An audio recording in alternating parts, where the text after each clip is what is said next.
to former Republican congressman from North Carolina, former chair of the House Financial Services Committee, Patrick McHenry. He, of course, is a Bloomberg politics contributor.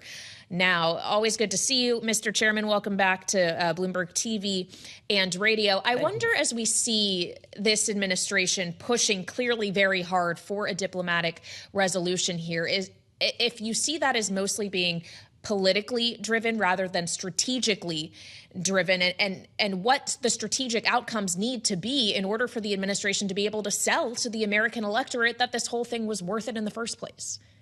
Well, there are a couple conflicting issues here. You have domestic politics, where clearly the president is on the hot seat with rising oil prices and the impact on daily lives as a result of the Iranian conflict.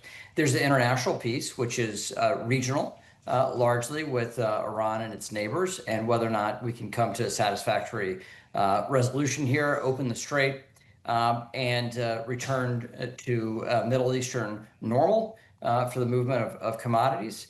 Then the third element, which you mentioned in the last reporting here, and Bloomberg's done a great job of highlighting this, which is the meeting with Xi and the impact of Iran on, and Iranian oil in particular, on the cost of everything in China and China's dependency on the Iranian regime and China's funding and military and technological support of the Iranian regime. So there's a threefold set of things here that are live, real, and quite impactful, and require a matter of nimbleness by the administration to handle that. Like we saw from Marco Rubio at the podium the other day, it's going to be a complicated outcome here.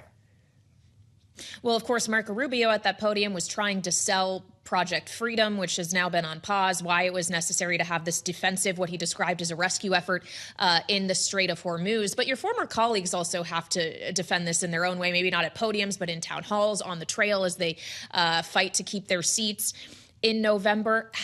What do they need to be able to say was accomplished in order to make the case to their constituents that the blood and treasure spent, the higher gas prices that they've been facing now for months, was ultimately worth it? I just wonder what politically, ahead of the midterms, is kind of the minimum bar here. Well, the minimum bar has not yet been met because we've not talked about the impact of the Iranian regime over the last 25 years, over the last 50 years nearly. The blood that they have they've let, the attacks that they've instigated, that they have funded on American troops in the Middle East and their neighbors and globally. They're one of the greatest funders of terror in the world in the 80s, 90s, and through just this year, in fact. That is a changed thing now that that regime is gone, number one. Number two, it is no longer an offensive weapon to harm their neighbors or the rest of the world. They cannot fund outside their own dire needs internally for their economy. Those things need to be talked about what the regime was, and that storytelling has not been part of the administration's talk track, if you will. They need to highlight that, and policymakers on the Hill need to do a better job of talking about the impact of Iran and the impact it's had on destabilizing the Middle East and funding terror in the world. Now, that is one component of it. And then what is the benefit with a changed Iranian regime? What do we bring to the world? Greater stability, pulling over somebody who has been on our opponent's side of providing them oil, natural resources, and funding, and now could be at best a neutral party. Maybe slightly better than that, but at best, I think hope is to be a neutral party in the world. That is a massive change in the order of the world that the president's brought about in just a short order of time. Well, it's important to consider, of course, that massive change has brought with it higher gasoline prices, which we've often talked about as being detrimental to the Republicans as the incumbent majority heading into November. To what extent, though, will Republicans be able to offset that negative impact by carving out potentially more safe red districts for themselves via a redistricting war that seems like, while it was reaching an end, a Supreme Court decision may extend even further? Well, first, gas prices, the cost of living, huge issue for the midterms. That is going against the incumbent party, which is the Republican Party. And the midterms are going to be hard for Republicans, generally because they're the party in power, but specifically because of the cost of living. Now, the question of redistricting is a countervailing force to that movement against Republicans. There are more Republican-controlled states. There are more Democratic gerrymandered districts, and the Supreme Court has ruled that there are now very few rules governing redistricting at the state level.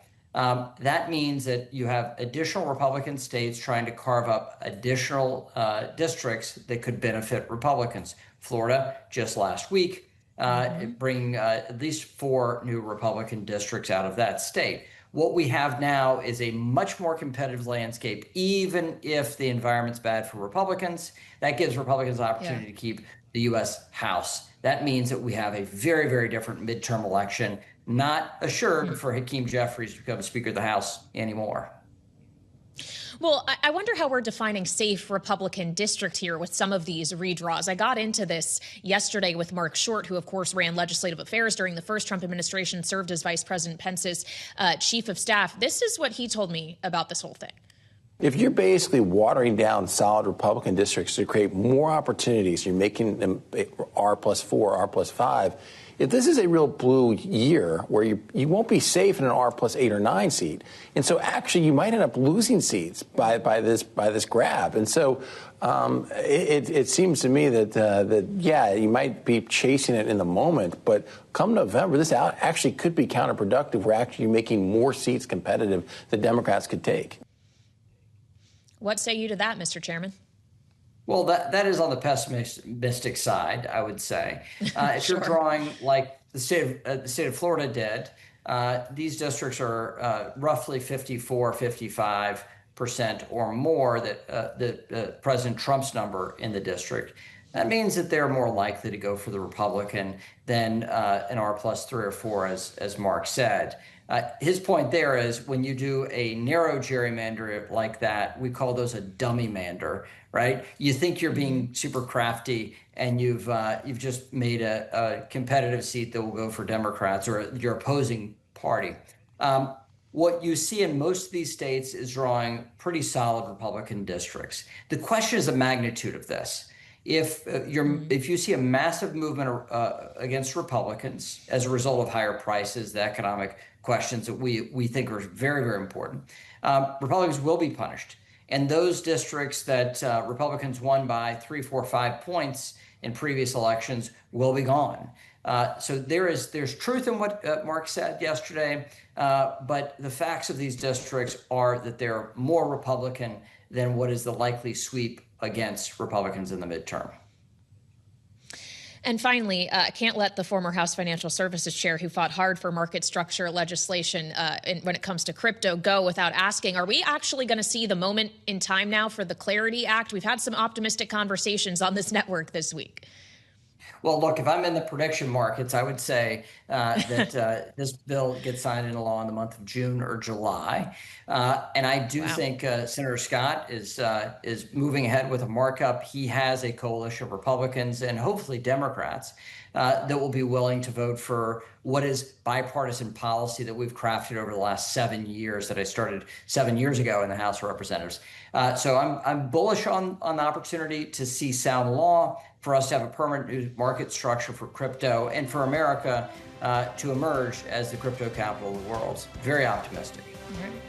Well, we'll see if we have another July 4th bill signing for the second year in a row. Patrick McHenry, the former chair of the House Financial Services Committee and now Bloomberg Politics contributor, thank you so much for joining us. And we still